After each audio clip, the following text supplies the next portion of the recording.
En Israël, il y a eu un territoire qui s'est développé pendant la déportation. Et ce territoire est appelé la Galilée. C'est un endroit où il y avait beaucoup de métissage. Tous les brassages ethniques étaient de la Galilée. Là-bas, il était difficile de trouver des juifs de souche pure. Il était difficile de trouver des juifs purs, sémitiques.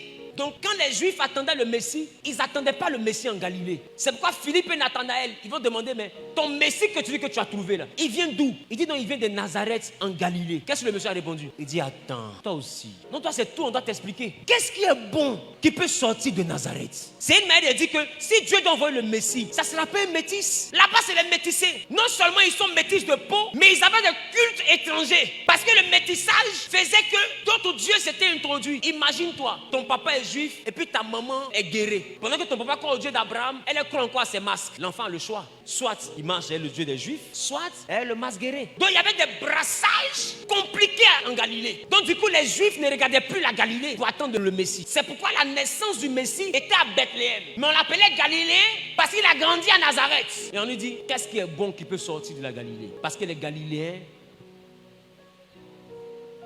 étaient métis. C'était un peu comme les Samaritains. Quand on les voyait, on arrivait à les reconnaître. Quand on voyait les Samaritains, on disait, ah, toi tu es Samaritain. L'autre, ah, toi tu es Juif. Ah, toi tu es Galiléen. On arrivait à les reconnaître. Donc en Jean le chapitre 1, le verset 46, Philippe dit à Nathanaël, qu'est-ce qui est bon qui peut venir de Nazareth? Jean le chapitre 1, le verset 46. Même quand Jésus revient à la vie, vous allez remarquer qu'il dit, dans le livre de Matthieu chapitre 28, le verset 10, il dit, alors Jésus leur dit, ne craignez pas. Allez dire à mes frères de se rendre en Galilée. C'est là qu'ils me verront. Donc Jésus revient à la vie. Le premier endroit où il va se montrer, c'est dans le lieu des métis. Parce qu'il a vécu pour les Juifs, mais il est ressuscité pour le salut de l'humanité. Donc pendant qu'il vivait, il a dit à une femme syro-phénicienne, on ne donne pas la nourriture des enfants aux petits chiens, parce qu'il n'était pas encore mort. Mais quand il est revenu à la vie, c'est dans le pays des métis, la Galilée, qu'il s'est montré. Pour montrer que sa résurrection concerne tout le monde. Ça c'est d'un. En dehors de cela, quand je prends le temps de lire la Bible nous présente la couleur de Jésus. Je vais d'abord vous expliquer l'une des raisons pour laquelle sa couleur a été cachée. La rédaction de la Bible a été faite par un empereur païen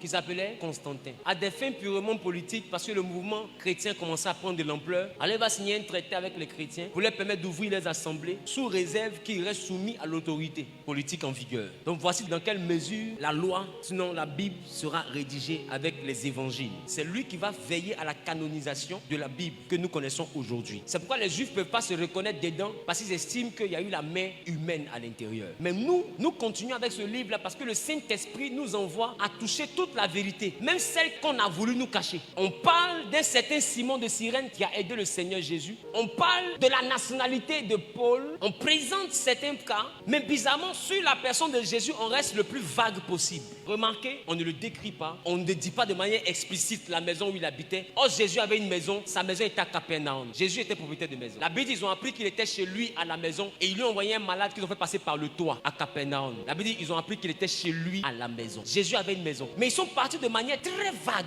sur sa réelle identité. Ils sont concentrés sur sa mission. Pourquoi? Parce que les Noirs ont toujours été, dans la période romaine et grecque, traités comme une sous-race.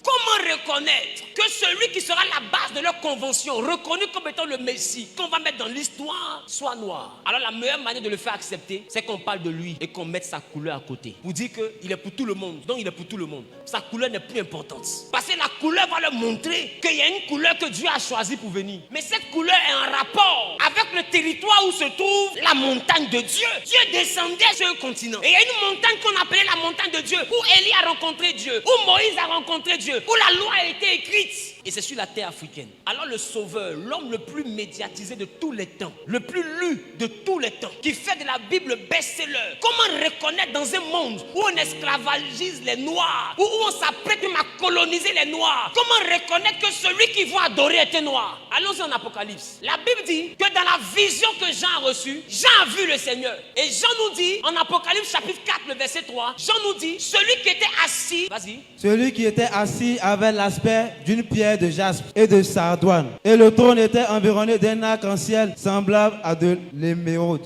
Il dit celui qui était assis, dans la version d'Arby, paraissait semblable à une pierre de jaspe. Ici, Jean n'est pas en train de faire référence au côté pierre. Il fait référence au côté couleur. Ils ont présenté la couleur dans la Bible, mais avec des codes. Parce que plus loin, quand nous prenons dans la prochaine image, ce qu'on appelle le jaspe, qui est une pierre, regardez à quoi ça ressemble. C'est du marron. Jean dit celui qui était sur le trône ressemblait à une pierre de jaspe. C'est-à-dire qu'il était marron. Celui qui était sur le trône était comme la pierre de jaspe. Oh, la pierre de jaspe. Vous voulez que ça là, ils vous disent? Alors ils n'ont pas dit qu'il était marron. Bah, si on dit qu'il était marron, c'est qu'il est noir. Parce que les noirs ne sont pas noirs. Les noirs en réalité sont marrons. Alors ils nous disent, celui qui était sur le trône, il avait la couleur d'une pierre de jaspe. Et après il dit jaspe et sardoine. Regarde sardoine. Regarde sardoine. On dit qu'il était semblable à la couleur de jaspe. Il était semblable au jaspe et à la sardoine. Regarde jaspe, marron. Sardoine, marron. Il était comment? Il était comment? C'est qu'il était marron. Est-ce que les blancs ont cette couleur? Est-ce que les chinois ont cette couleur? Est-ce que les juifs même de souche pure ont cette couleur? Qui sont ceux qui ont cette couleur? C'est les Africains. Il y a quoi? Jésus était noir. Bon, laissons sa couleur. Allons-y sur ses pieds. Jean dit encore, en Apocalypse chapitre 1, le verset 15. Ses pieds étaient semblables à des lérins. Lui-même dans sa totalité, il était comme jaspe et sardoine, il était marron. Mais ses pieds, deuxième indice, étaient semblables à des lérins. Tu veux penser au métal, mais pense à la couleur. Voici les reins.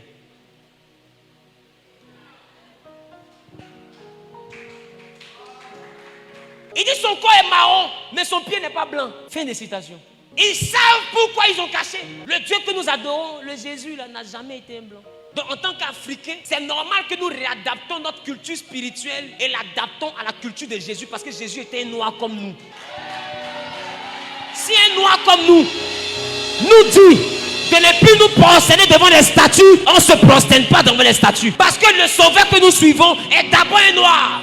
Allez, il a dit, celui que nous adorons, il est noir. Dieu nous dit de ne pas reprendre les idoles. Donc, en tant que chrétien, on n'a pas le droit de représenter les statues. On n'a pas le droit d'adorer d'autres dieux. Parce qu'étant africains, nous devons nous adapter à la norme. Parce que la Bible n'est pas quelque chose qui est venu de l'Europe. Pour ceux qui ne savent pas, après Jésus-Christ, le premier pays qui a été évangélisé dans le monde, ce n'est pas l'Europe. C'était l'Éthiopie, en l'an 35 après Jésus-Christ. Ça a eu 2 ans après sa mort et sa résurrection.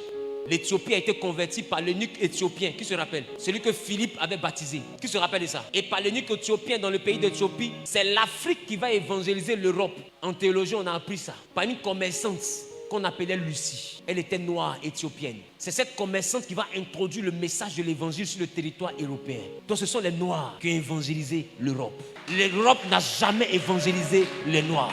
Arrêtez de faire croire ce qui n'existe pas. La religion est une identité africaine. C'est pourquoi la source de la religion était en Égypte, en Alexandrie. La théologie a pris son essence en Afrique. La montagne de Dieu était en Afrique. Même lui-même qui s'est fait chair était marron. Vous voulez quoi? Donc si moi en tant que noir je m'accroche à Jésus, je n'ai pas mal fait. Ce n'est pas renier mes ancêtres que de m'accrocher à Jésus. Et si on va sur la couleur de peau, c'est aussi notre ancêtre. N'en déplaise aux jaloux.